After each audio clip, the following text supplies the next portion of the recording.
Doctor Babasaheb आंबेडकरांचा विजय असो, छत्रपती शिवाजी महाराजांचा विजय असो, लोकशाही अण्णाभाऊ साठेंचा विजय असो, केंद्रीय मंत्री रामदास आठवले साहेबांचा विजय.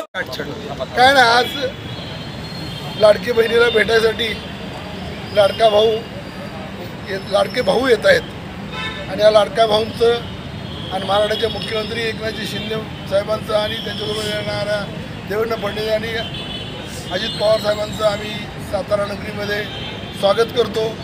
एक चांगला ठोस निर्णय घेतलेला आहे, चांगला निर्णय घेतलेला आहे. गावागावातल्या गरीब बहिणीला उद्याची भाऊबीज चांगली साजरी करायला मिळणार आहे.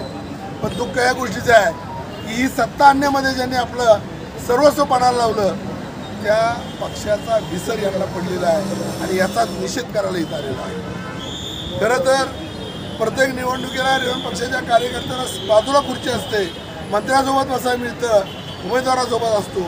निवडणूक झाल्यानंतर आम्ही कुठं असतो हे आम्हालाही माहीत नाही आणि त्यांनाही माहीत नाही. त्यामुळे आम्हाला आता खरं वाटाना की जी सत्ता आणण्यासाठी आम्ही आमच्या जीवाचं रान केलं, जी सत्ता उभी करण्यासाठी मोदीच्या सोबत 2014 साली एक आगळा वेगळा निर्णय घेतला रामदास आठवलेनं. हा निर्णय कुणालाही घ्यायची ताकद देशामध्ये जन्माला घातली.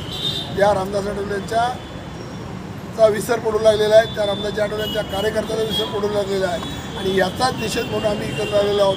जर तुम्हाला आमची गरज नसेल तर आम्हालाही तुमची गरज अजिबात नाही. तुम्ही एकदा आमचा नाद करून बघा, आम्ही आमचा नाद तुम्हाला दाखवून देतो.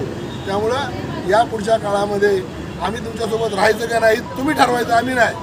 सन्मानानं घेतलं तर बरोबर येऊ, अवमानानं घेतलं तर विरोधात सुद्धा उभं राहण्याची आणि लढण्याची तयारी आम्ही करू. बाबू, हे नियोजनकर्त्याला आमचं आव्हान आहे.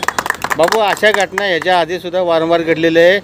RPIचे सदस्य असतील, RPIचे जे पदाधिकारी असतील यांना कुठं स्थान नाही आहे, कुठल्या कार्यक्रमात स्थान नाही असं घडलेलं आहे ना. असा इशारा ह्याच्या आधीही तुम्ही वारंवार दिलेला आहे, पण इशारे देऊनसुद्धा त्यांच्यात वागण्यात काही फरक दिसत नाही. नेमकी शेवटची भूमिका घेणार आहे का असंच चालणार? नाही ना, आता ही भूमिका शेवटची असेल, चालणार नाही बरं का.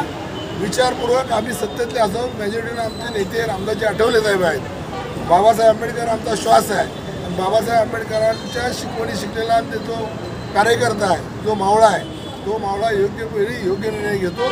त्यांना अनेकदा आम्ही सांगितलं, त्यांना ते समजत नसेल, त्यांना जर उमजत नसेल तर उमजायला लावायची ताकद आमच्यासोबत आहे. आणि कुठं आमच्या घरात सत्ता आहे, कुठं आमच्या घरात आमदार आहे, कोण पडणार आहे, पडलो तरी हाय तिथंच आणि निवडून आलो तरी हाय तिथंच. त्यामुळं आमचा राज आता करू नका. त्यांनी आता स्वागत करतो आणि त्यांना अखेरचा जय भीम घालणार आहे, निघणार.